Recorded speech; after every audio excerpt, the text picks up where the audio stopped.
Bonjour à toutes et à tous. Je donne tout de suite la parole à Jean-Pascal Hébrard de Loire-Atlantique Développement qui nous accueille, qui est partenaire aujourd'hui pour ce nouveau Nova Smart. Merci beaucoup Jean-Pascal de nous accueillir et puis à toi la parole. Très très rapidement, merci à tous et puis bienvenue. Pour Loire-Atlantique Développement, pour ceux qui ne connaissent pas, c'est une agence d'ingénierie publique qui marie plein de métiers, l'énergie, à la prospective en passant par l'aménagement ou la construction, qui sont des métiers de base, du tourisme aussi. Et puis en membre aussi, il y a le CEE, Conseil d'architecture, urbanisme, environnement de Loire-Atlantique. Donc moi je suis très heureux de vous accueillir, ça fait longtemps que Loire-Atlantique Développement et Novabile travaillent ensemble, ça fait 5 ans que nous animons des revues de projet, et donc dans la continuité de ces positifs qui aura lieu aussi la semaine prochaine, et qui est une revue de projet vue avec les architectes et urbanistes, on va dire, des Pays de la Loire.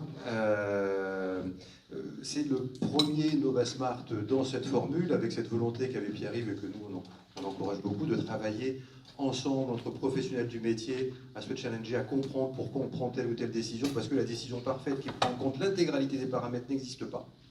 Donc, comment on arrive à arbitrer tout cela pour faire au mieux, et dans ces échanges pour des projets en cours, en amont, en aval, après utilisation, c'est toujours hyper intéressant de pouvoir bénéficier de l'expérience de chacun, du regard aussi des pairs bienveillants et en même temps dynamique. Voilà, c'est ce qui est souhaité. En tout cas, la dynamisme, je le laisse à Pierre-Yves qui saura en faire preuve. Et donc, je vous souhaite une bienvenue. Et puis, donc le Nova Smart se déroulera ici. Et à une allure irrégulière, mais voilà, soyez, en tout cas, le dernier mot, c'est proposer vos projets. C'est ça. Merci beaucoup Jean-Pascal. Effectivement, ça c'est une première chose qu'on peut se dire. Alors, je ne sais plus très bien, voilà, c'est ça. La première chose qu'on peut se dire sur Nova Smart, c'est que ça repose sur un appel à contribution. On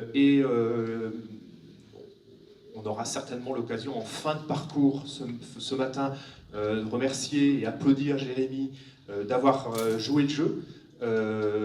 Alteria a, dès sa candidature pour les projets, pour l'appel d'offres MASH pour Energy Sprong, avait indiqué qu'il allait se prêter au jeu de l'intelligence collective sur ce projet Energy Sprong. Et alors il y a des gens qui proposent ce genre de choses, puis après on les oublie et ils partent en courant, puis d'autres qui nous rappellent en nous disant mais vous vous souvenez, je l'avais dit, donc ça y est, on est partant, on va le faire.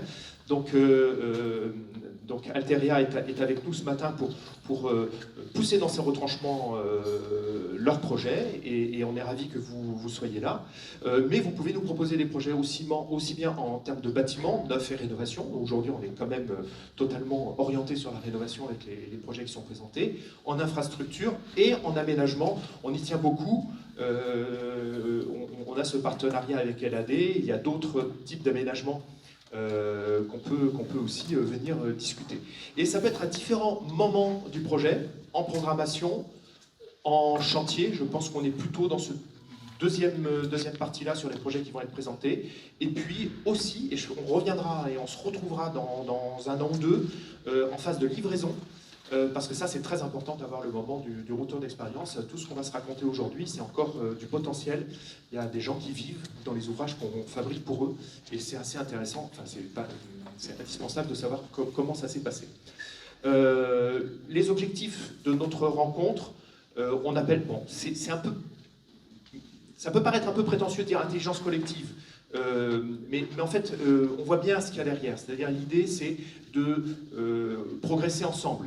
Vous, le porteur de projet, alors nous, on s'est donné les moyens que ce projet-là soit étudié, et je vais vous présenter dans quelques minutes les 3 experts qui ont passé du temps à étudier le projet et qui vont orienter une partie des questions, mais évidemment vous êtes libre de débattre avec nous. J'irai chercher les questions que vous posez.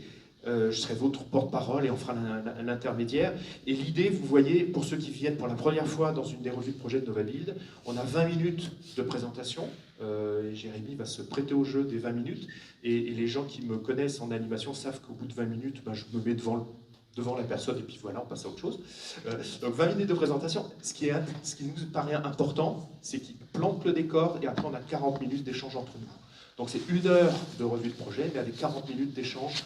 Et donc, préparez vos questions, notez, je vois que vous avez certains des papiers, crayons, ordinateurs, etc. Utilisez-le aussi pour préparer vos questions. Un jour je tourne dans un sens et un jour je tourne dans l'autre, donc on ne va jamais y arriver. Alors, nos experts. Cette idée de trio résulte d'un travail qu'on fait déjà depuis quelques années, comme tu le disais, depuis 5 ans, en partenariat avec HQE et les CAUE. On a un peu reproduit le même schéma. On trouve que les 3 experts, c'est intéressant parce qu'avec 3 regards différents. Donc William Matalou est désigné par HQE. Il a aussi un parcours professionnel, parce que HQE ne te fait pas vivre pour aujourd'hui. J'appelle aussi aux adhérents de Novabuild. Il y a beaucoup de bénévolat à Novabuild, et donc William est là aussi en tant que bénévole. Il travaille aussi dans une agence d'architecture et d'ingénierie. Je peux citer le nom. Il travaille chez AIA en charge des questions environnementales à l'agence de Nantes. Hugues Delplanque, qui a été désigné par Loire-Atlantique Développement, est aussi sur les questions énergétiques et a préparé la séquence d'aujourd'hui. On l'a préparée ensemble. Et puis Margot Schulz, qui a rejoint Novabuild en décembre, qui est chef de projet rénovation et réhabilitation, architecte et maçonne, terre crue, diplômée en architecture, il faut dire. J'ai vu à ton petit regard que diplôme en architecture et maçonne en terre crue, et qui fait un travail porté par Nantes Métropole de sensibilisation des assujettis aux dispositifs éco-énergie tertiaire notamment, mais en fait a créé tout un mouvement de rénovation, beaucoup dans le tertiaire, mais sous tous ces aspects. Donc d'abord on peut les remercier de ce travail. Alors on a imposé à Jérémy et à l'équipe d'Alterea un cadre. On va dire que c'est une grammaire. Il n'y a pas, je ne pense pas que vous ayez déposé un projet de certification HQE. Ça n'a pas d'importance. C'est en fait le cadre de référence de HQE, et comme une grammaire, ça permet, moi par exemple, quand je suis présent dans un jury pour attribuer un prix d'architecture, je viens avec mon cadre de référence HQE parce que ça me permet de lire un projet avec un outil de référence qui vaut ce qu'il vaut. Il a été élaboré par une bonne centaine de personnes pendant 1 an. Il a son antériorité, et nous on aime bien s'appuyer dessus. Et donc on a demandé aux équipes d'Alterea de rentrer dans ce cadre-là et donc d'examiner le projet pour être certain. En fait, c'est une sorte de checklist. On vérifie au fur et à mesure qu'on a bien tous les sujets qu'on voulait aborder. Et donc vous allez le voir, ça va se dérouler au fur et à mesure suivant ce projet-là. Et là, je crois que je vais te laisser la parole, d'autant plus que je suis pas du tout expert de la roulette. Alors, je voudrais juste remercier également pour l'accueil notre direction de la communication, qui va capter aussi la séance, et puis Cécile de Liancourt, coordinatrice RSE à Loire-Atlantique. Est-ce qu'elle peut se présenter, nous faire un petit coucou? Voilà, directrice. Qui sera un peu le fil rouge des prochaines Nova Smart, voilà. Et qui fait appel à nos experts reconnus comme Hugues, que tu as présenté. Merci beaucoup. À toi la parole, Jérémy.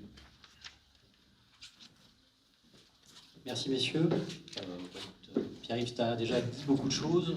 Je vais juste compléter. Effectivement, dès 2021, quand on a participé à la démarche sur les appels l'OFMASH, on avait déjà de l'antériorité sur la partie Energy Sprong, mais c'est le moment où on a vraiment passé sur l'offre d'opérateur. On a considéré que le marché était tout juste naissant, avec beaucoup de questionnements. Novabuild avait fait un gros travail, hein, quand même, auprès des adhérents, des opérateurs. On a souhaité, dès 2021, sans savoir si on serait lauréat ou pas, s'engager auprès de Novabuild et de la filière locale pour pouvoir partager les retours d'expérience, le cas échéant. Et puis l'idée qu'il y a derrière ça, c'est se nourrir ensemble et que ce marché, cette méthode, cette manière de travailler existe, se développe, se déploie en allant tous dans le bon sens. Donc c'est un peu l'objet aujourd'hui. Nous, en 2021, on a été titulaire de 3 opérations de rénovation Energy Sprong, 2 sur les opérations MASH, qui sont le lot 5, on le verra en deuxième partie, et puis le lot 4, on va voir là pour le coup, et puis une opération sur du patrimoine universitaire, cette fois-ci en Ile-de-France. Pour les 3, la démarche, la logique est un petit peu la même, et ce qu'on a souhaité faire ce matin, c'est évidemment prendre 2 projets et les analyser à la grille HQE, selon votre méthode évidemment, et en plus se focaliser sur un élément singulier de chacun des projets. Premier projet qu'on va voir là, c'est l'opération Moulin du Bois qui fait partie du lot 4. On va évidemment scaler tout ça sur la grille HQE, et on va aussi en particulier parler de ce qui est la partie façade industrielle, pour laquelle on travaille nous sur des façades à ossature bois. Alors, vous le verrez un peu, puis après ça va aussi se noyer dans le total, mais c'est un des objets particuliers qu'on voulait illustrer là. Alors, la première opération Moulin du Bois, ça se passe à Saint-Herblain. C'est une des opérations du lot 4, qui comporte 5 opérations avec 4 bailleurs. C'est une opération qui est en NPNRU, on est sur le Grand Bellevue, hein, tout au bout côté Saint-Herblain. On travaille intégralement sur l'ensemble des façades, sur de la façade industrielle à ossature bois. Aujourd'hui, on est en phase de conception. On est en train d'attaquer le pro qui sera bientôt fini. Encore un mois pour le pro. Le chantier doit démarrer en préparation sur juillet-août. Et puis on va attaquer dès septembre avec 8 mois pour une petite cinquantaine de logements. Donc on a un premier visuel de façade, toiture dans son environnement. Ça fait partie d'un ensemble plus large qui s'appelle Moulin du Bois pour Atlantique Habitation qui fait quasiment 300 logements. Ok. Donc on voit un petit peu, vous voyez l'ensemble du site. Donc l'ensemble du site, c'est ce qui s'appelle Moulin du Bois chez Atlantique Habitation. À côté, il y a une conception-réalisation avec un autre de nos confrères. Nous, on travaille sur le bâtiment au centre, qui est entouré en orange. Donc on est sur la rénovation de 556 logements dans le département 44-72. C'était le lot 4 de Mâche. Et là, on est sur ce qui s'appelle le projet témoin. Et ça, c'est important aussi, c'est-à-dire qu'on a 5 opérations. Au sein des 5 opérations, on a choisi une opération qui sert de projet témoin, et en particulier pour déployer les éléments industriels, dont la façade industrielle. Et tout ça pour dire que cette démarche d'industrialisation, elle demande des étapes. Elle demande des étapes en usine, elle demande des étapes aussi sur site. Et le maître d'ouvrage a eu l'intelligence de travailler par étapes, et notamment avec des étapes pour caler les différents éléments, et notamment les éléments industriels. Et donc la première opération est une étape qu'on a appelée projet témoin. 46 logements collectifs sur 2 bâtiments. Je l'ai dit, on est à Saint-Herblain, sur de la façade industrielle. Donc on travaille avec Atlantique Habitation, alors j'aurais peut-être pu le mettre aussi, on a une co-maîtrise d'ouvrage, dans le sens où Atlantique Habitation fait partie du collectif de bailleurs de Mâche, et ça c'est assez particulier. On travaille donc avec le maître d'ouvrage, et sur le projet témoin, on travaille aussi avec l'ensemble des maîtres d'ouvrage qui vont valider, accompagner la méthode, la technique, sur le projet témoin, sur la façade industrielle, entre autres. Et ça, c'est important. La maîtrise d'œuvre, Alterea, filiale du groupe Altine en BETTCE, l'architecture avec l'atelier Florescheide. Côté entreprise, on retrouve là encore 2 filiales d'Altine, Alteresco, dont je suis le directeur qui est contractant général, Cirisea pour l'intégration GTB. Sur la partie façade industrielle, on travaille avec LCA, vous devez bien connaître, qui est à Montaigu, qui est très intégré dans la filière locale. Et puis sur la partie fluide, on travaille avec Rexel, qui est un centre logistique à Saint-Herblain aussi. Donc on a favorisé la connaissance locale et régionale. 3300 m² de chab, on est sur un projet à 5 millions, une durée de chantier de 9 mois, très très courte pour un projet de 5 millions, mais c'est un des enjeux majeurs de la démarche. Performance E égale 0, on pourra y revenir si vous avez des questions éventuellement après, et on envisage une date de livraison en mars 2024. Pour l'instant, les délais sont tenus et le mars est toujours là. C'est la checklist. Ouais. Petite checklist sur la partie HQE, des lieux de vie plus sûrs, des espaces agréables à vivre et des services qui facilitent le bien vivre. Je dois t'avouer, Pierre-Yves, que quand j'ai regardé ça, étant parti, moi, c'est un petit peu comme les enfants, tu sais, il faut faire rentrer un triangle dans un rond. Et je me suis dit, tiens, j'étais pas venu avec ça en tête, je voulais absolument parler de la façade industrielle. J'ai dit, bon, allez, on va rentrer dans le sujet. Et à l'inverse, j'ai pas essayé de faire rentrer à tout prix les choses. Je me suis rendu compte qu'on avait quelque part des trous, des sujets pas traités, sans me flageller non plus, qu'à l'inverse, il y avait aussi des sujets qu'on avait bien traités. Donc il y a eu des moments ou des thèmes où je me suis senti un peu tout seul, et puis il y a eu des thèmes où je me suis senti très rassuré sur ce qu'on avait proposé, ce qu'on avait conçu. Alors, premier sujet quand même, on est sur de l'ARIA, il y a aussi un certain nombre de thèmes qui sont naturellement non traités. On touche très peu aux espaces extérieurs, ça ne fait pas partie du programme, sujet de biophilie ou d'autres, voilà. Sur la partie santé, on a un vrai travail sur la réflexion de la VMC, classique, vous me direz en réhabilitation, mais qui est important ici, y compris avec des mesures en tête de caisson. On a des engagements de performance, on fait de la mesure de température, et on se questionne sur la capacité à mesurer au moins l'humidité, l'hygrométrie relative. On avait envisagé des sondes de CO2 qu'on ne mettra pas sur ce type de projet, trop coûteux, trop peu durable. Mais en tout cas, la question s'est posée, et on instrumente en tête de caisson, ce qui est assez facile. On a un vrai sujet sur la santé-sécurité. On est sur un quartier prioritaire de la ville. Avec le maître d'ouvrage, on a eu toute une réflexion sur la refonte extérieure des halls. On avait des casquettes en débord et on est en train de reprendre toutes les façades à nu et de gérer, y compris avec des balcons. On fait en sorte d'éviter que les gens puissent stationner en bas pour éviter le squat, le deal, ce que vous voulez. Voilà. Et ça fait partie des préoccupations de départ dans la conception et la conception de façade. Sur la partie confort, qualité de matériaux, il y a un vrai sujet. On met en œuvre de la façade industrielle en isolant bois, en bardage bois. On est avant tout guidé par le sujet de la performance énergétique, puis par un deuxième sujet qui est de remettre une deuxième façade, de réinvestir dans le bâtiment.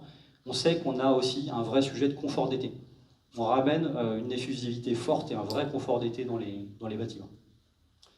On a de l'agrandissement de balcons, on voit la partie balcon derrière, on les remet à 1,20 m, aujourd'hui ils sont à 80-90 cm. On vient réagrandir très très largement les balcons, ce qui est un vrai coût pour le coup et des contraintes structurelles fortes. On fait la réfection intérieure des halls, que ce soit une réfection technique ou esthétique, et on refait toutes les pièces humides aussi. Et ça c'est important parce que dans la démarche Energisprong, il y a un volet, la démarche elle veut être attractive, confortable et belle. Et on ne conçoit pas dans la démarche Energisprong d'avoir une performance énergétique égale 0 sans traiter le volet du confort et de l'esthétique. Alors on peut penser aux façades, mais aussi l'esthétique intérieure, dans les logements, dans les parties communes. Dans le logement social, on a de la concertation. On n'imaginait pas aller en concertation en disant aux gens on fait une super façade, par contre les halls vont rester un petit peu vieux, on verra plus tard. Vous voyez le besoin. Et puis sur le sujet du vivre ensemble, le troisième thème, il y a deux sujets qu'on déploie là. On met en place un suivi énergétique pour chaque bâtiment, puis un suivi énergétique qui est partagé avec les locataires. Alors là, plutôt à l'échelle du bâtiment qu'à l'échelle individuelle, sinon on rentre dans du comptage au logement qui coûte très cher pour pas grand-chose. Et on a aussi sur le lot 4 le déploiement d'un outil de conciergerie numérique, partage, forum, remontée des doléances des locataires. Second thème, le respect de l'environnement. Il y a le sujet d'utilisation raisonnée de l'énergie, des ressources, deux sujets en soi, la limitation de la pollution, lutte contre le changement climatique, puis la prise en compte de la nature et de la biodiversité.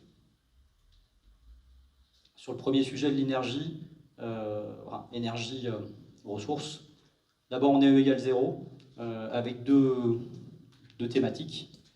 L'isolation complète du clos couvert, pas de débat, et on travaille avec des normes d'isolation importantes pour la réhabilitation.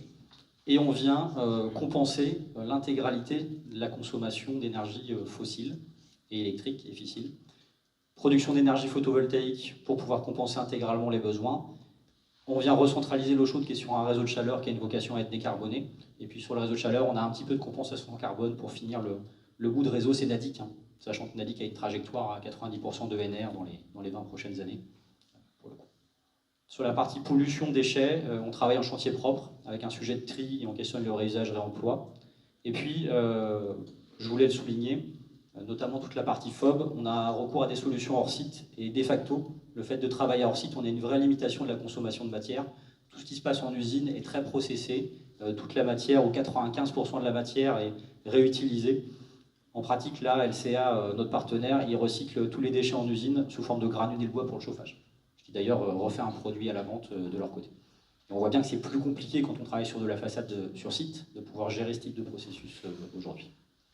Et puis sur le volet biodiversité, malgré le fait qu'on soit en réhabilitation, on a quand même travaillé ce volet avec la LPO, qui a fait un diagnostic biodiversité, diagnostic 4 saisons. Et là, donc, diagnostic 4 saisons, plusieurs sorties, notamment la capacité à tailler, pas tailler les arbres, les mois d'intervention pour ne pas venir perturber la biodiversité. Et puis la mise en œuvre de nichoirs en toiture pour pouvoir favoriser justement le nichage des espèces. Sur le volet performance économique, 3 points. Premier point sur l'optimisation des charges et des coûts, on y reviendra forcément. L'amélioration de la valeur patrimoniale, financière et d'usage. Là, pareil Pierre-Yves, j'ai eu des débats avec moi-même, mais on pourra se questionner dans le cadre du logement social. Et puis dernier point, contribution au dynamisme et au développement des territoires. Voilà. Premier sujet, les charges. Effectivement, ça a été une donnée très très forte tout au long du concours et depuis qu'on est sur la conception avec chaque bailleur. C'est une des premières questions. On va aller en concertation locataire. Quelle est l'économie? Quel engagement sur l'économie on peut prendre auprès des locataires? Et on sait très bien qu'on va avoir des étiquettes énergétiques, on va avoir un E égale 0, mais qu'on n'aura pas 0 charge. Et ça, c'est un vrai écueil de discours et de présentation. Au-delà de ça, on fait quand même économiser à peu près 250 € TTC par an par logement en moyenne sur cette opération. Évidemment, vous connaissez toutes les précautions d'usage, toutes choses égales par ailleurs. Sur la partie économique, il y a un sujet aussi qui est un débat de fond sur l'opération. On n'est pas sur une réhabilitation, on n'est pas non plus sur du neuf, mais on est vraiment sur un intermédiaire, hein, sur un pas de côté, ce qu'on a pu qualifier côté USH Pays de la Loire ou bailleur ou une autre, un modèle de réinvestissement. On est à 98 000 € hors taxe par logement de travaux, ce qui peut paraître à certains très fort comparé à 40 000 50 000 € de réhabilitation. À côté de ça, on fait aussi des opérations en rue à 80 100 000 quand on fait de la requalification de logement. Moi, ça ne me choque pas forcément. Et donc là, on voit bien qu'on est entre deux, et en même temps, il faut avoir en tête que c'est des opérations qui se projettent à 30 ans. Et c'est bien pour ça qu'on parle de réinvestissement. C'est-à-dire qu'on ne vient pas faire de l'entretien ou une réhabilitation pour 10 ans, 15 ans, 20 ans. On réinvestit, on remet une deuxième façade, on recrée complètement le bâtiment, on agrandit les balcons, et on est reparti pour 30 ans. Donc on est sur un modèle de réinvestissement. Et puis deux sujets, on réinvestit, on met du photovoltaïque, on va avoir un coût plus élevé, mais on a aussi une production de recettes plus élevée. On va avoir la production photovoltaïque qui génère des recettes, on a une contribution des locataires qui peut en générer. Et puis au-delà de ça, le fait d'être sur un réinvestissement, on a un coût global qui est amélioré sur les 30 ans. Dernier point, on est sur des projets d'innovation et on est aussi dans l'écriture industrielle sur une trajectoire de baisse des coûts. On est sur des prototypes, donc on est sur un prototype dans le prototype. Il y a forcément dans les 98 000 € un peu de surcoût qui doit se gommer demain au fur et à mesure de l'histoire industrielle. Sur la valeur patrimoniale, on est sur un modèle HLM, donc j'ai eu du mal à répondre. Hein, on ne fait pas de valorisation financière du patrimoine. Par contre, ce qui est sûr, c'est qu'on améliore la valeur d'usage locative. Ça pourrait se voir sur des taux de rotation, sur des taux de départ de gens, sur des taux d'impayés. Je ne suis pas très bien placé pour répondre. Il faudrait qu'on retravaille avec le maître d'ouvrage. Il faudrait surtout le voir dans les 5 ou 10 prochaines années. Et puis sur la partie territoire, on travaille avec plus de 75% de PME du territoire. Le groupe Altide, nous, notre siège est à Nantes, on travaille beaucoup ici. On travaille avec LCA, on l'a vu, on travaille avec Rexel, qui a un centre à Saint-Herblain. On a eu à cœur d'inscrire le projet dans un développement économique du territoire majeur. À l'inverse, il y a aussi beaucoup de financement de la région, il y a du financement d'entropole, il y a beaucoup de choses. On a souhaité que tout ce financement de l'innovation industrielle, il rejaillisse sur le territoire, ce qui était un des objectifs des financeurs. Dernier volet, la partie management responsable. L'organisation mise en œuvre pour la qualité, la performance, le dialogue, le pilotage du projet, et puis l'évaluation de l'amélioration continue. Sur ce volet-là aussi, on a amené pas mal de réponses. En termes d'organisation, alors j'ai voulu commencer par souligner les réponses adressées par la maîtrise d'ouvrage. Et ça c'est important, je vous le disais. Le maître d'ouvrage a apporté une organisation adaptée à ça, en faisant de l'interbailleur. Donc il y a 14 bailleurs qui sont groupés sur 5 lots. Nous on a 4 bailleurs sur notre lot. Et cet interbailleur a permis de passer les étapes de massification avec des paquets de 400, 500 logements dans des lots qui, je vous le confirme, ont permis de commencer à arriver à une échelle industrielle. À 100 logements, 150, 200, c'est encore un peu poussif pour déployer du produit, une démarche. Là, les bailleurs, en se groupant, on a des bailleurs qui mettent 46 logements, hein, l'Atlantique Habitation, ils mettent juste une opération. Mais en se mettant à plusieurs, on a un lot à 550 logements. Et ce lot-là, il a du sens, malgré le fait que les opérations soient différentes. Donc on a d'abord un management, une organisation de la maîtrise d'ouvrage qui permet le projet. Ensuite, je vous l'ai dit, dans la gestion de projet, l'organisation, il y a un projet témoin, il y a des étapes. Et puis il y a un process de contrôle industriel en usine, sur le prototype et après sur les opérations, qui permet de gérer ce déploiement en plusieurs étapes. Et puis ce qu'il faut retenir aussi, c'est qu'on est sur un contrat avec engagement de performance, MPGP, CREM, sur 30 ans. Sur le pilotage, quelques réponses qu'on a adressées. Il y a quelque chose qui nous est constitutif. Altide, le groupe, on a 3 filiales en charge de la conception, la réalisation et de la garantie de performance et des travaux. Alterea, pour la partie conception-commissionnement, Alteresco, qui est une ESCO, avec les travaux, l'exploitation maintenance, la garantie de performance, pas seulement la partie entreprise générale travaux. On déborde vraiment sur les 30 ans de pilotage de l'exploitation maintenance. Et puis Cerisea, qui est un intégrateur Smart Building. Et ça, en termes de pilotage, on a essayé de resserrer l'ensemble des co-traitants, l'ensemble des partenaires, et centraliser le pilotage. Alors après, on fait travailler 40, 50 personnes en parallèle, mais pour la maîtrise d'ouvrage, qui s'est groupé, qui a des chefs de file, qui a des AMO en face de nous, on a aussi essayé, nous, de resserrer les rangs et de pouvoir adresser 2-3 compétences en face, en faisant travailler après une quarantaine de personnes et de spécialités. Mais de pouvoir simplifier, fluidifier la relation. Et puis dernier point, sur l'évaluation, on a un déploiement d'énergie management et de coaching énergétique qui est prévu pendant 30 ans, qui va permettre de suivre ce MPGP. D'un côté, ça paraît évident quand on y est, et en même temps, il y a une organisation derrière, un besoin. Je passe vite la synthèse, où là, je me suis retrouvé un peu piégé avec un ensemble d'indicateurs qui sont plutôt extraits, ce qui va être du neuf, du coef d'imperméabilisation, des parts de déchets valorisés, etc. On est complètement hors cadre de ce que nous on a pu faire. J'ai mis mes petites réponses, c'est pas les petits travaux. Pour le reste, j'ai botté en touche. Il te reste 5 minutes, hein. Tu as le temps d'approfondir la méthode, si tu veux. Je vais prendre un peu de temps sur la synthèse, effectivement. Quelques points forts à retenir pour synthétiser tout ce qu'on s'est dit. On est sur une démarche Energy Sprong qui englobe beaucoup de choses. Là, je vous mets quelques éléments dans le spectre HQE. J'ai reparlé de la partie industrielle sur les façades, etc. Il y a beaucoup d'éléments. Ce qui est intéressant, c'est qu'évidemment, encore une fois, on a pris les choses avec un spectre. Ici, on se replonge dans un deuxième spectre avec la partie HQE. La démarche Energy Sprong, c'est 4 piliers, ou 4 objectifs, qui sont le respect du E égale 0, c'est-à-dire un bilan énergétique neutre en carbone, la mise en œuvre de délais courts, la mise en œuvre d'un projet économique équilibré, et puis la mise en œuvre d'un projet attractif, confortable et bon. Donc vous voyez, évidemment, sur ces 4 piliers-là, on va retrouver un certain nombre de piliers qu'on voit derrière, mais on retrouve aussi d'autres choses où on guide plutôt une philosophie ou une manière de voir le projet. En particulier, en tout cas dans la réponse qu'on peut être adressée aux Pays-Bas et puis après en France, on voit bien que quand on veut tenir un objectif de délai, de coût, de qualité de conception, on se tourne vers l'industrialisation, le process hors site. À aucun moment ça n'est un passage obligé, à aucun moment la démarche nous dit faites du hors site, faites de l'industriel. Mais on voit bien que quand on veut conjuguer l'ensemble des paramètres, la solution hors site elle finit par arriver dans l'équation à un moment donné. Et ça c'est important. Et en même temps, on voit bien que c'est un très bon support parce qu'on va gérer du bas carbone, on va gérer du confort d'été, on va pouvoir gérer de la qualité, du déchet, on va gérer évidemment nos délais, nos nuisances sur chantier. Et donc on a un élément de réponse très fort, très central. Et c'est donc pour ça qu'on a fait ce petit focus à un moment donné. Et en même temps, que ce soit pour la démarche Energy Sprong elle-même, ou que ce soit la mise en œuvre de produits industriels, en tout cas chez nous, mais j'imagine que dans la profession en général, c'est un vrai pas de côté dans la réhabilitation. On va très loin, on re-questionne beaucoup nos pratiques, on a beau travailler en ligne conception, en ligne chantier. Là, on est en train de faire se croiser des démarches industrielles, une vision d'industriel, que ce soit sur les volumes, les financements, mais aussi la méthode, la gestion de la qualité, la gestion des déchets, avec des pratiques qui sont celles du bâtiment. Et c'est ça qui nous a intéressés, challengés, et on voit bien qu'on est encore sur le chemin. On trouve des méthodes, des points d'accroche, et en même temps, on voit bien qu'on a encore à progresser, à travailler. Quelques enseignements, quelque chose qu'on a pu bien faire ou rater, justement. Dès le début, et c'est ce que vous disent tous les gens qui font du hors-site, on a travaillé produit. On n'a pas fait un projet et après on est allé chercher des produits, on est allé adapter des produits pour le projet.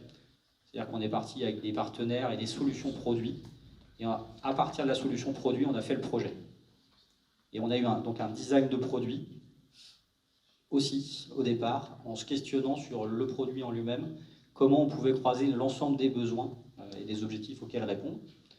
Et puis on a aussi eu en tête, plus largement, comment est-ce qu'on va pouvoir designer des produits façades et de toiture qui soient déployables à grande échelle pour ce lot 4. Et puis on a voulu se projeter chez Altin sur des sauges plus larges. Et donc que ce soit le lot 4, le lot 5, l'opération qu'on fait dans les Hauts-de-France, c'est le même produit de façade qui se fait sur du bâtiment universitaire, sur des logements, qu'on peut projeter sur d'autres typologies, qui est capable de ramener des bâtiments passifs, qui est capable d'être installé, fixé sur différentes typologies. On a de la structure métallique en Ile-de-France. Là, on a plutôt des structures béton, mais on a différentes choses. On a du béton armé au Mans, très simple. On a du béton préfa avec des allèges, avec une âme en polystyrène sur Moulin-du-Bois, différents types de fixations, amiante, pâte de verre. En tout cas, on a créé et designé un produit qui puisse être déployé partout. Et après, évidemment, il y a 80% du produit qui est standard. Et à côté de ça, on a 20% d'adaptation, que ce soit les fixations, la gestion du feu, leurs vêtements, la gestion des différentes menuiseries, occultations. Ça, c'est important.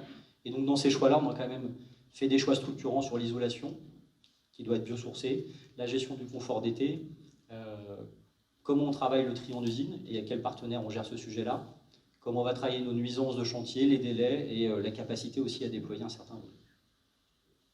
Les petits retours d'expérience à l'avancement, un besoin fort côté maîtrise d'ouvrage et groupement d'avoir les données structures dès le départ. Ça, sur une réhabilitation classique, même des grosses réas, le maître d'ouvrage, il fait un diagramme amiante, il va faire tout un tas de diagnostics, y compris les chutes, ce que vous voulez, les gaines. Mais il n'y a pas d'habitude aujourd'hui de travailler sur la partie structure. Quand on vient reposer des façades sur un bâtiment, il faut que le diagnostic structure soit complet et mis à disposition des groupements. Et à l'inverse, le groupement, quand il commence sa phase de conception, il faut commencer par le diagnostic structure et son analyse. Et il n'y a pas deux façades, pas deux bâtiments qui seront pareils, même si d'extérieur ils se ressemblent. Et puis dernier point, ça c'est intéressant, on imaginait déployer de la FOB sur toutes les façades, et on a plusieurs opérations où on a déjà une isolation existante, ce qui est le cas de Moulin du Bois. Et petit écueil, la façade industrielle, on a besoin de faire un scan de façade, les experts du scan dans la salle j'imagine. On ne fait pas le scan pour pouvoir travailler au bureau d'études de l'industriel si on a déjà une deuxième peau. En tout cas aujourd'hui il n'y a pas de technique qui permette d'extraire et de retrouver les plans hors ITE, hors suggestion sur les façades. Donc il y a aussi tout un travail préalable qui incombe à l'ESCO que nous sommes, de déposer une mise à nu de la façade, après laquelle on fait le scan, et à partir de laquelle on va pouvoir concevoir tous les systèmes d'accroche. Et ça, dans le phasage et dans le planning de l'opération, c'est un élément incontournable qu'on peut oublier ou qu'on peut amener sur la phase pro où c'est déjà trop tard. Donc c'est pareil, c'est un sujet qui doit se traiter avant, quitte à faire des travaux alors qu'on est en phase de conception. C'est aussi ça le petit truc. Voilà. Là, tu commences à les passer. Super, merci beaucoup. Si vous voulez bien applaudir Jérémy.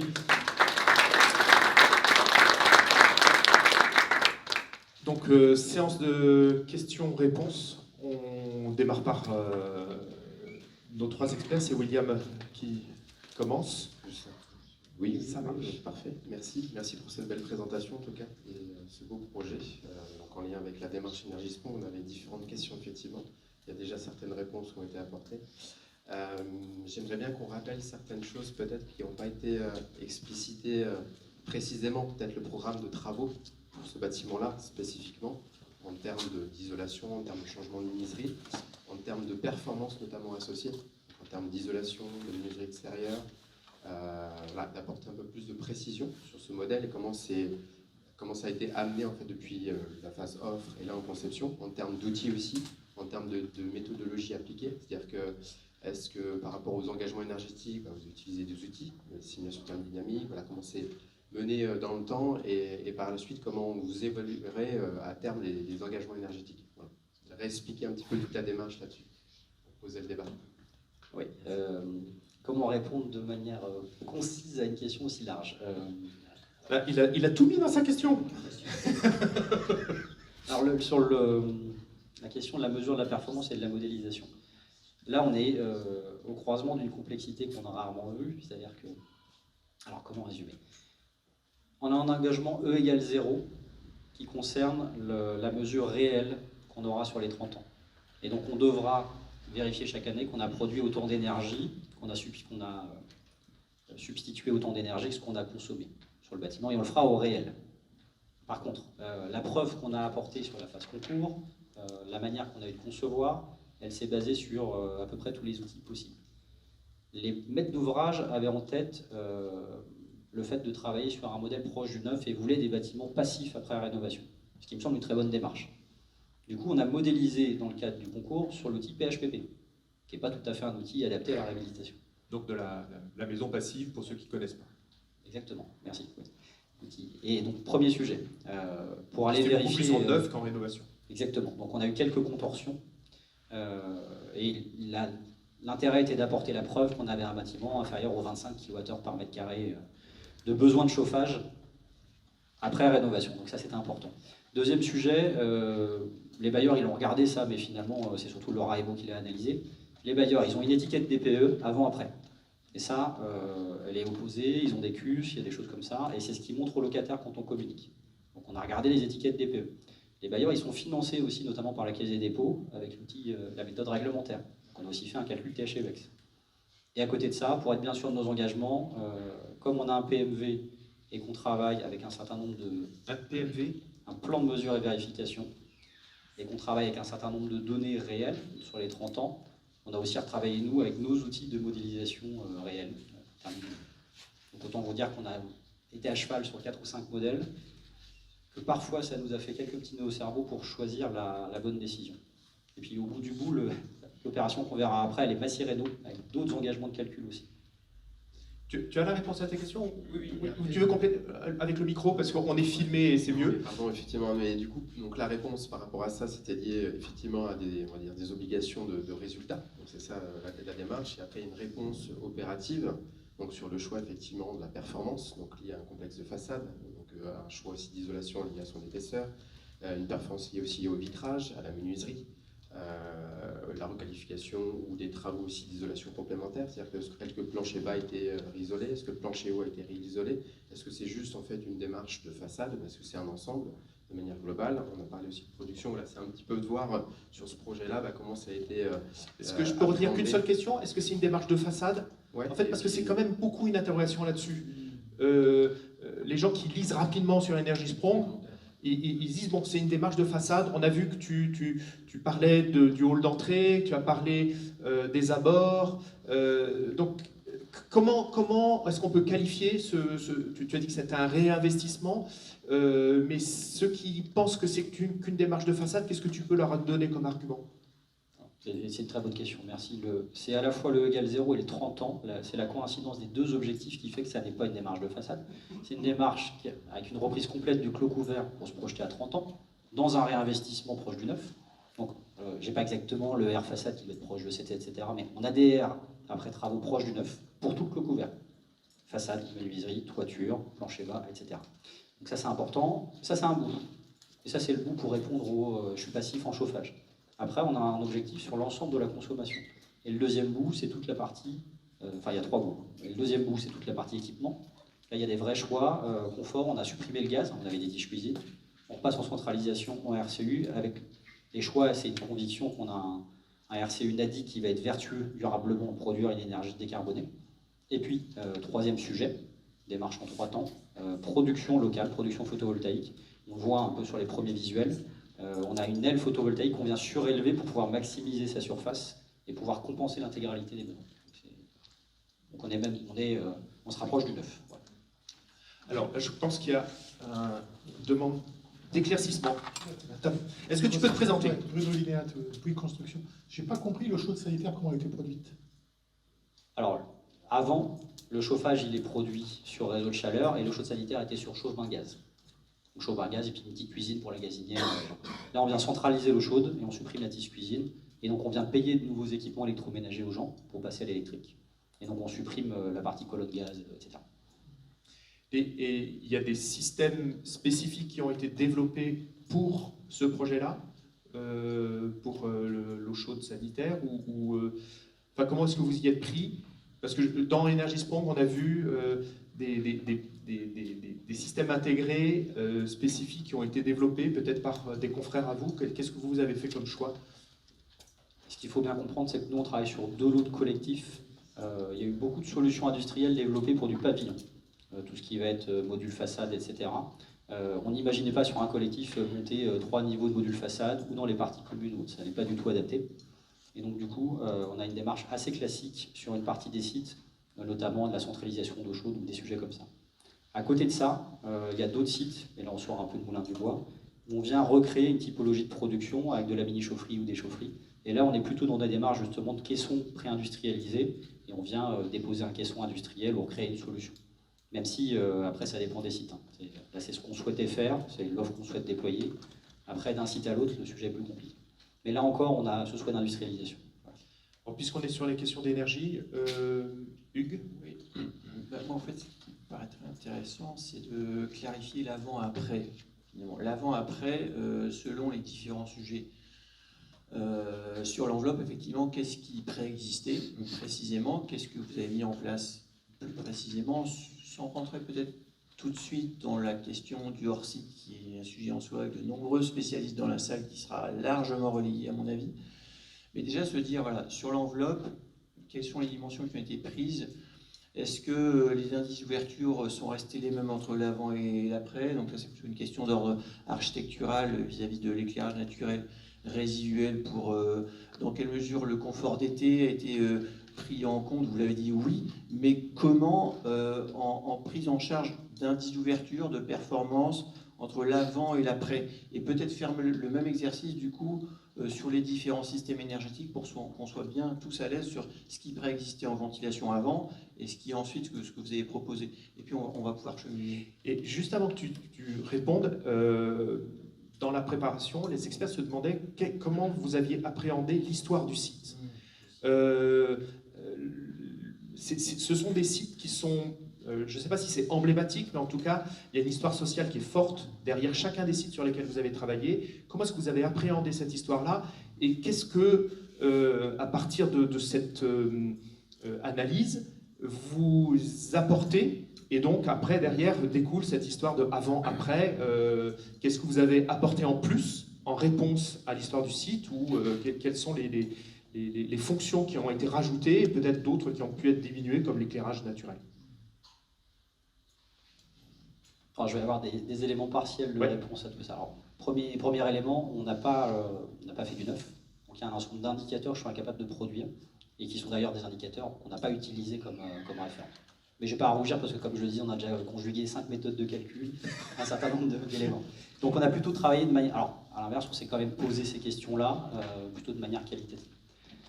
Alors, sur la partie clos couvert, on part d'une façade avec une petite vêture. Il y a 6 ou 8 cm de vêture, en polystyrène avec son revêtement classique, qu'on vient déposer. Et là, on vient travailler sur des façades industrielles de 220, avec un pavatex de 200 mm à l'intérieur.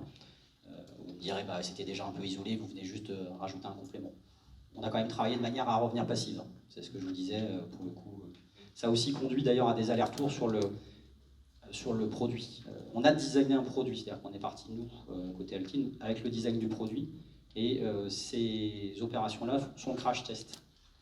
Parce qu'on aurait pu être en 150, on pourrait être en 250, en 300, sauf qu'après, bah, travailler sur ces 6 projets-là, 7 projets, pendant la phase de travail, on a aussi vérifié que ça nous permettait d'être passifs sur différents types de bâtiments, qu'on pouvait les fixer sur différents types de bâtiments. On n'avait pas toutes les données de structure de départ, donc on a aussi pris des hypothèses, mais on s'est quand même demandé dans quelles limites et avec quelles contraintes on était capable de fixer, pas fixer.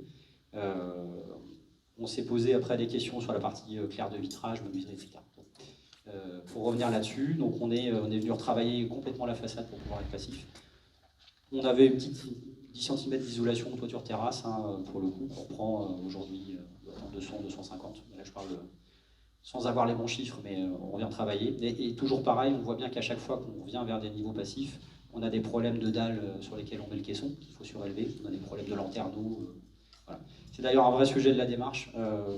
On a empilé un ensemble de surcoûts, et on a eu beaucoup de choix à des moments donnés, parce qu'à vouloir retravailler un bâtiment existant qui n'est pas fait pour être passif, il y a un certain nombre de suggestions techniques qui n'étaient pas prévues pour, et on reprend des plus-values pour ces sujets-là. Moi, je referme cette parenthèse. Sur la partie plancher bas, on est déjà isolé aujourd'hui, il y a 12 cm de flocage, on n'y touche pas. Et ça fait aussi partie des arbitrages. Et ça, quand on le modélise, on peut tout gratter et revenir mettre un isolant. Ça ne nous amènera pas de performance en plus.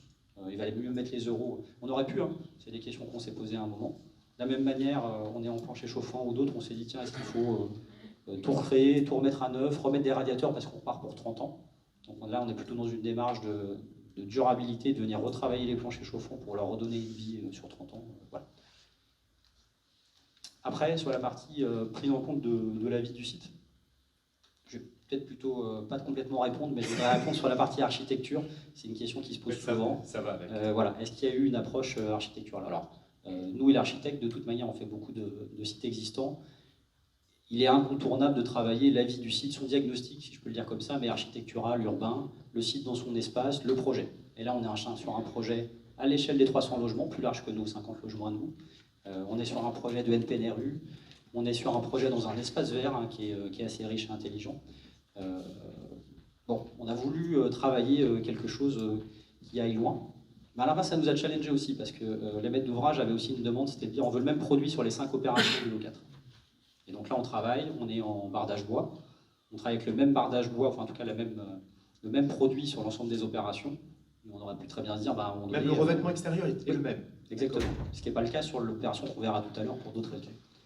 Pour autant, on a toujours eu dans notre manche la capacité, malgré l'existence du produit industriel, on peut travailler le revêtement qu'on veut. À peu près.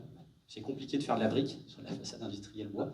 On l'a vu dans les Hauts-de-France. On pourrait faire de la briquette, etc. Mais c'est compliqué aussi. Mais là, on peut mettre du bois, du métal, du minéral. Sur le bois, on peut avoir Tout ce qu'on fait sur l'ossature bois, quoi. Exactement. Et on peut avoir un travail très fin sur le bois, d'un calpinage vertical, calpinage horizontal, différents jeux, on peut souligner, on peut mettre des couleurs, on peut mettre des bavettes. Et puis au-delà de ça, on l'a vu là, on peut travailler un pied d'immeuble, là on a des sous-sols, on peut les peindre, on peut avoir un prémur, on peut avoir un revêtement, on peut aussi travailler des balcons, des extensions, voilà. Oui, on l'a pris en compte et c'était même central dans la démarche. Ok. Alors, on a une question à la salle. Si vous voulez vous présenter. Bonjour, Guillaume de Navacelle, Société Batipac. Moi j'avais deux questions. La première sur le phasage. Vous avez expliqué avoir déposé la vecture existante pour faire un scan 3D.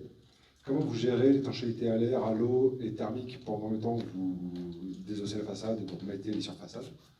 Et deuxième question, est-ce que vous avez dû reprendre structurellement l'existant pour reprendre la surcharge? Parce que j'imagine qu'il y a une surcharge avec la surfaçade en bois par rapport à l'existant, ou est-ce que l'ossature était suffisante pour reprendre cette surcharge?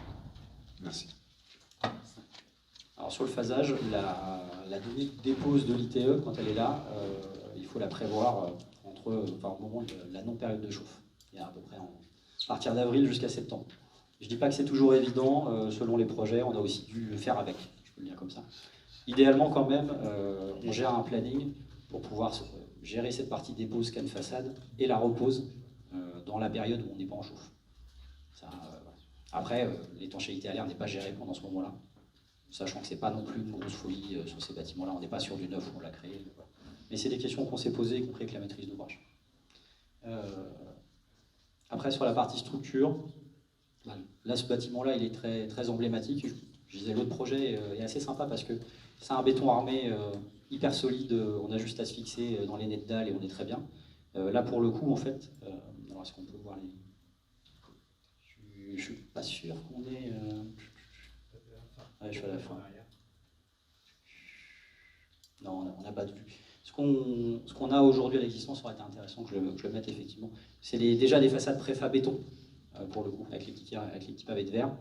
Par contre, ces éléments de préfa façade béton, il y a plusieurs types. Et là, on est sur une typologie avec une âme en polystyrène pour les alléger. Ce qui fait que quand on a dû venir se fixer, on ne vient pas se fixer dans des éléments en béton. Il y a une partie où on doit traverser tous les éléments polystyrène. Donc là, pour le coup, ce n'est pas tellement une question de renfort de la structure existante, c'est plutôt des suggestions sur la capacité de poser nos façades. Donc là, on a eu des suggestions assez particulières.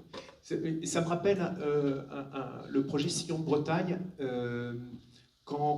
Donc vous percez, et donc il y a des vibrations et vous êtes en site occupé. Comment est-ce que réagissent les habitants? Et si j'ai un bon souvenir, au Sillon de Bretagne, justement, ils avaient fait le choix de ne pas percer. Ils avaient mis des systèmes d'accroche sur les ouvertures pour ne pas avoir à créer de vibrations dans la structure qui faisait un bon kilomètre de long et donc les vibrations étaient vraiment un problème. Là, vous, le fait d'être en site occupé et de percer n'est pas problématique? Non, pas pour l'instant. Sur l'opération qui est en chantier, ce n'est pas le cas. C'est une bonne question. On verra sans doute a posteriori si ça l'est, mais surtout que c'est très limité dans le temps. C'est-à-dire qu'on vient quand même en mission commando faire tous les percements, et puis après on vient fixer, cheviller. Voilà. C'est peut-être l'avantage du sujet. Si Bretagne n'était pas industrialisée autant, oui. Donc, du coup, c'était plus long. Si Bretagne n'était pas aussi industrialisée, donc c'était plus long l'intervention, donc l'enjeu était plus important. On perçait encore, on perçait moins, mais on avait mis une structure intermédiaire pour percer moins, parce que c'était très long. Là, c'est moins le cas. Et juste pour compléter ma réponse, sur Moulin du Bois, par contre, pour l'agrandissement de balcon, on vient faire des renforts de structure verticaux.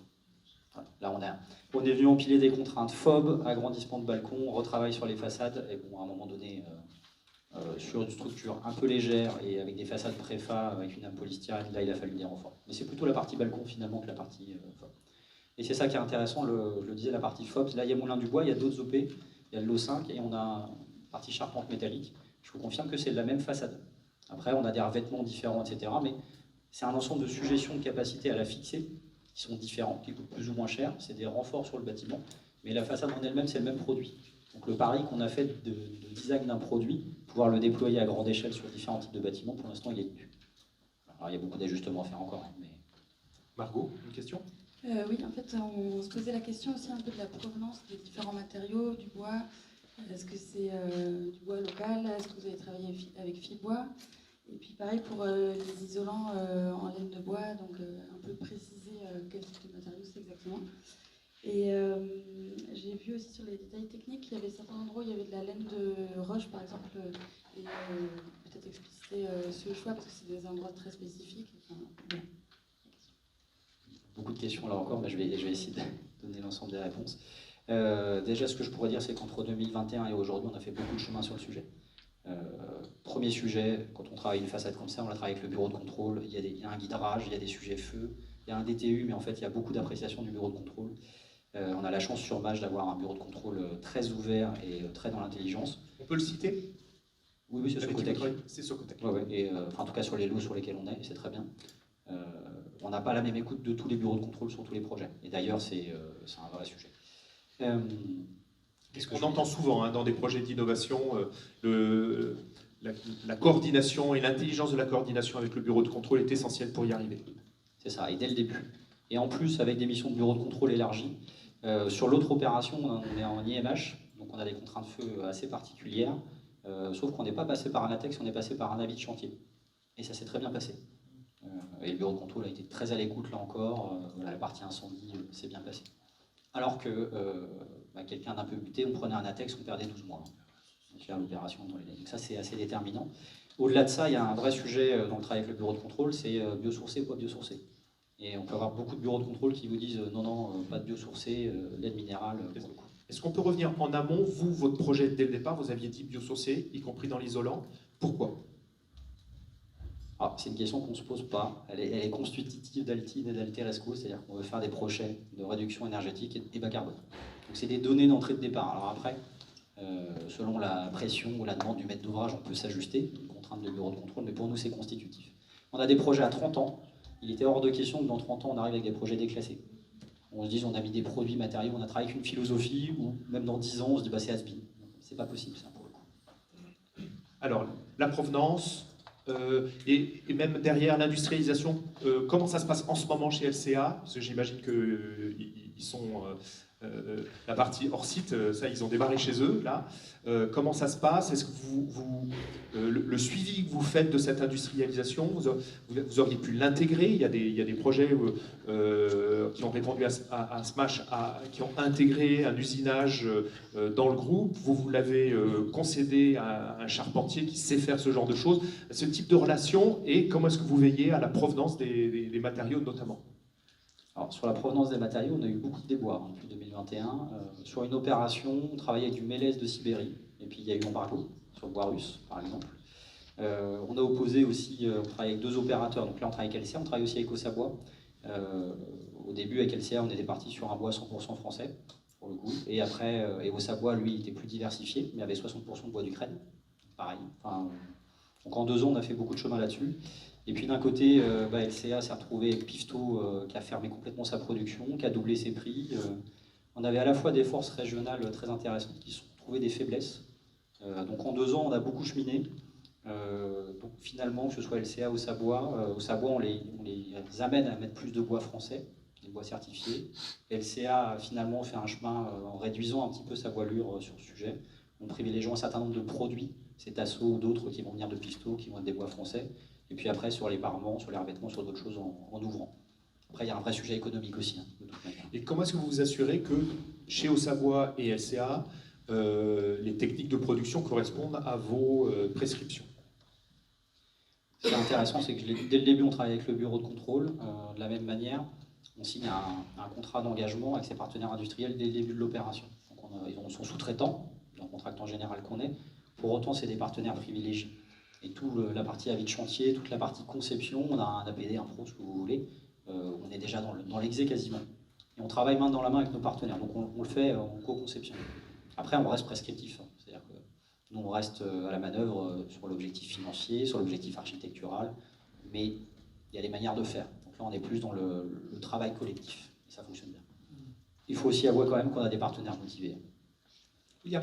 J'avais une petite question là, liée notamment aux matériaux biosourcés. Vous avez parlé aussi de rénovation bas carbone. Du coup, là-dessus, est-ce que ça, c'est votre volonté aussi d'appréhender la rénovation de manière bas carbone? Et du coup, est-ce qu'une analyse de cycle de vie aussi est questionnée sur le prototypage de la façade? On se questionne effectivement sur eh bien, la réduction carbone que peut permettre ces matériaux et le regard aussi apporté sur l'économie carbone engendrée par la réduction énergétique. Donc l'un dans l'autre, on va produire du carbone parce qu'on va rénover, et en même temps, on va réduire le carbone parce qu'on va améliorer cette sobriété énergétique. Donc l'un dans l'autre, il y aura un temps de retour carbone quelque part qui va se produire, voir un petit peu comment ça a été appréhendé. Est-ce que c'était une volonté, est-ce que c'était dans le cahier des charges, ou est-ce que c'est vous qui l'avez initié directement dans les réponses?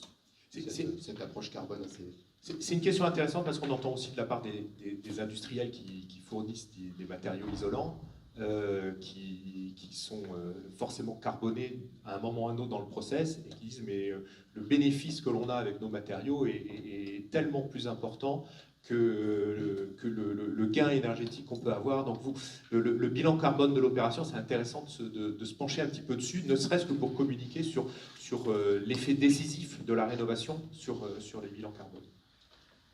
Alors, la démarche carbone n'était pas intégrée dans le cahier des charges de départ, et sans doute une bonne chose. Enfin, il y avait des éléments qui étaient valorisés, mais elle n'est pas centrale. Il y avait déjà beaucoup d'éléments d'objectifs contractuels ou de garde-fous. Voilà.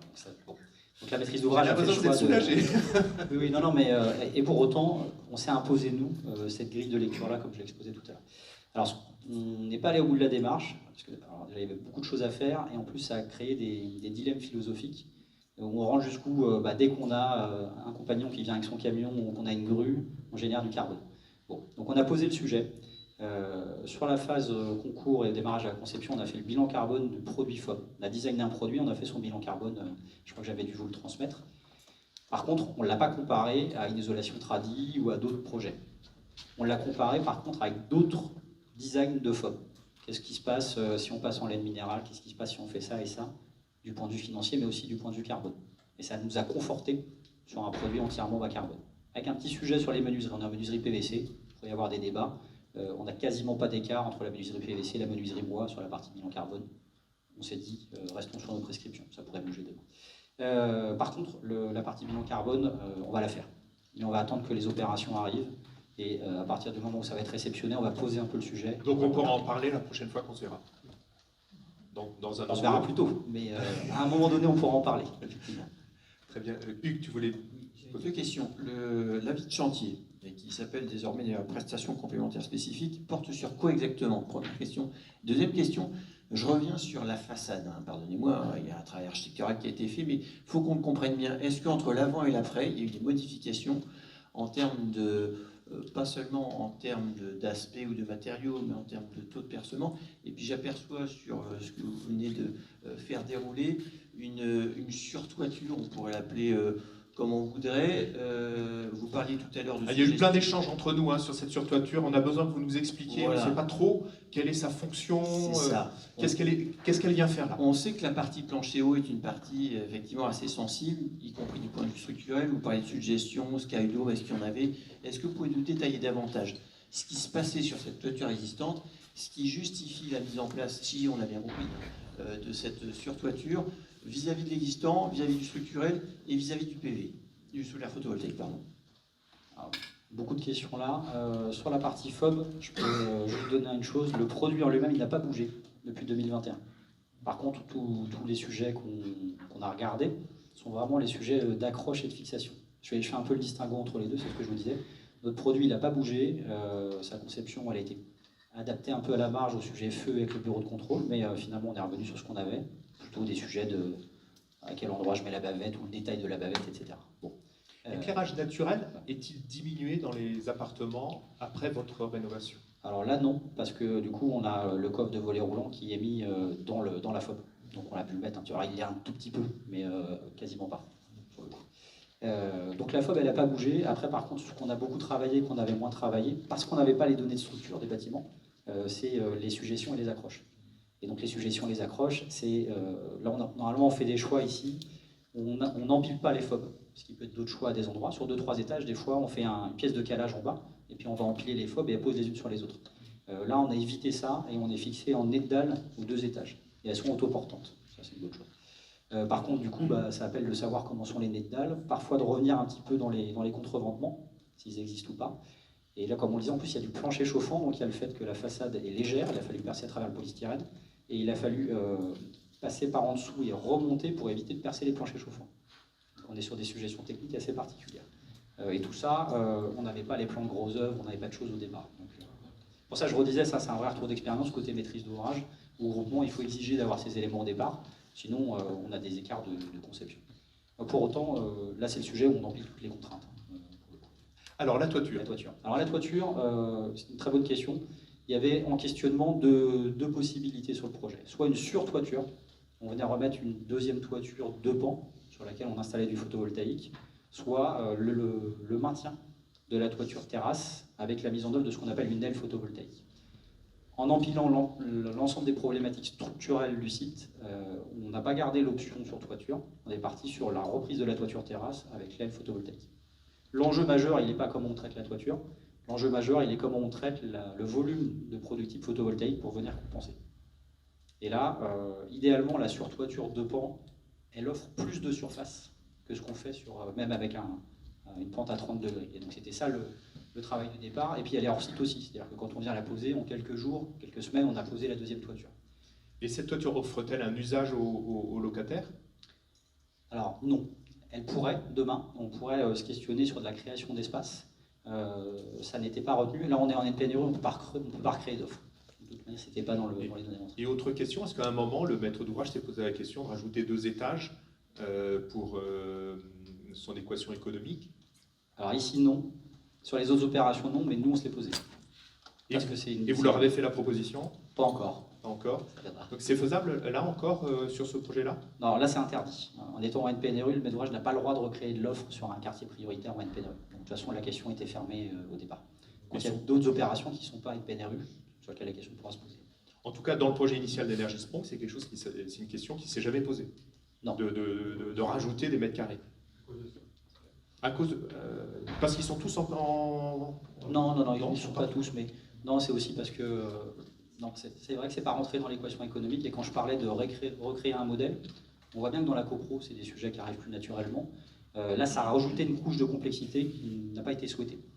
Ce qu'on peut comprendre aussi, parce qu'il y a eu beaucoup de données et de complexité, ça n'a pas été souhaité. Mais pareil, sur l'autre opération, on a un énorme foncier.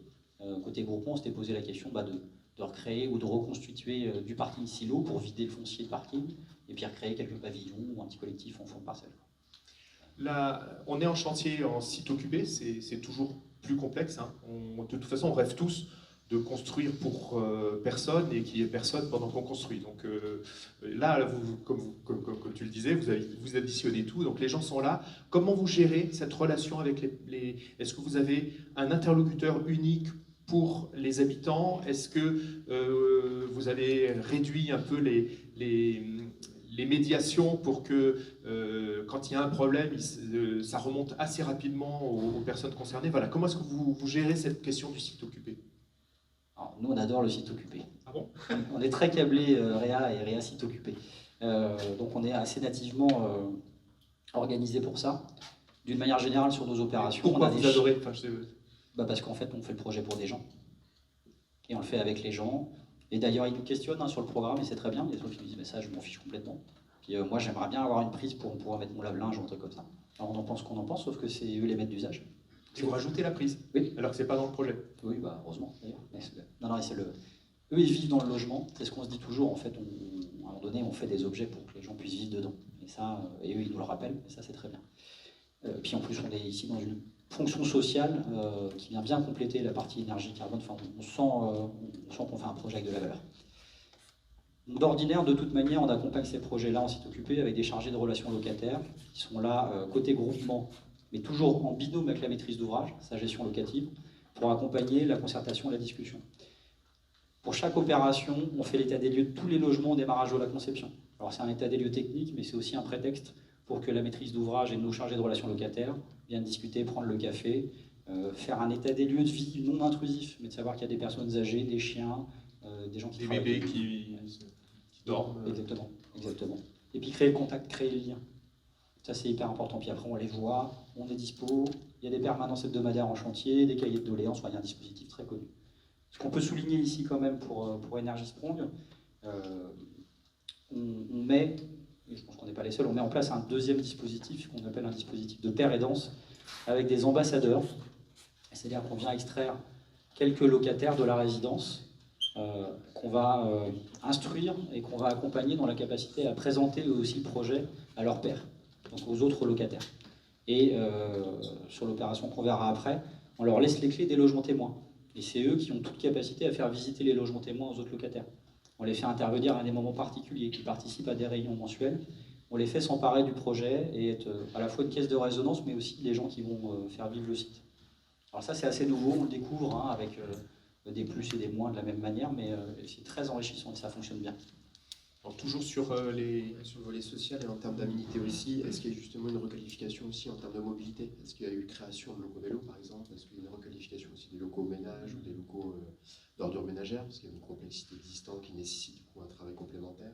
Est-ce qu'il y a aussi une création de nouveaux usages, une conciergerie effectivement, mais voilà, d'expliciter un peu ça sur ce volet-là, parce que ça c'est aussi souvent une demande des occupants, parce qu'il y a une complexité qui se crée, ou des choses qui n'ont pas été anticipées il y a 20-30 ans, et que maintenant il y a une réponse à donner. Alors pour le coup, je vais être assez franc, ici, non.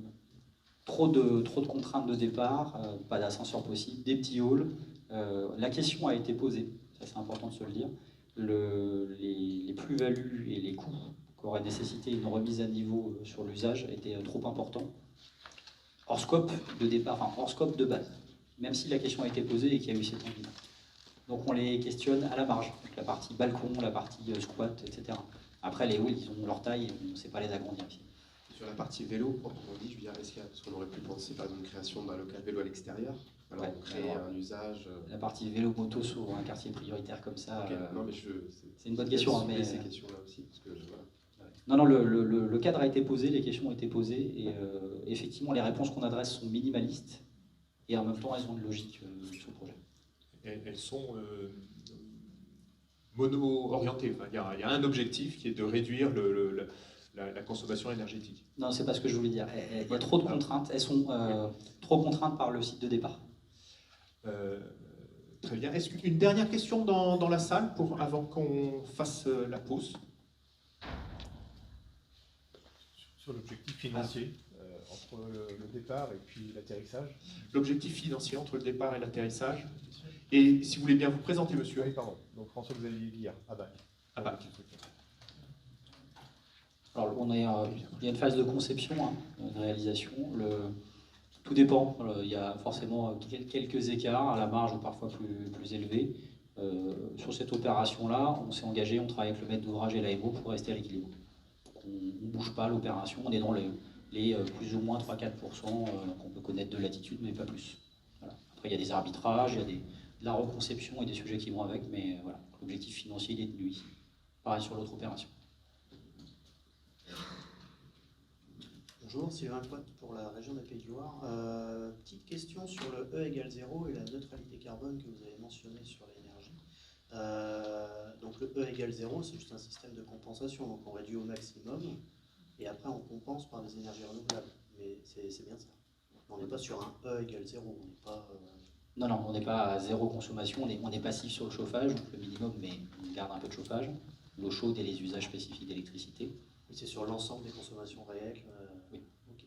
Et vous avez parlé de neutralité carbone avec ce E égale 0. Je suis un petit peu surpris un moment.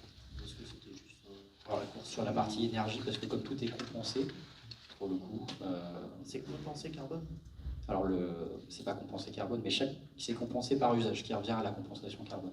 Chaque kilowattheure d'électricité est compensé par un kilowattheure de photovoltaïque produit. Okay. Et chaque kilowattheure de la part réseau qui n'est pas renouvelable est compensé par un certificat associé. Ce qui fait qu'on est sur une neutralité carbone de fait. Ça vaut pour le résidentiel, pour le logement. On a une opération sur du tertiaire où la compensation énergétique elle se fait quels que soient les flux. Là, dans le logement, le cahier des charges demande une compensation par type de flux. L'électricité doit compenser l'élec. Je ne peux pas compenser du réseau de chaleur avec de l'électricité. Alors après, on pourra avoir un débat sur la tenue carbone de l'électricité photovoltaïque versus celle qui est consommée. Ça, je viens voir. Mais comme on a cette concordance des flux, normalement, on est à l'équilibre carbone. Tu as les réponses que tu souhaitais? Si vous voulez bien applaudir Jérémy.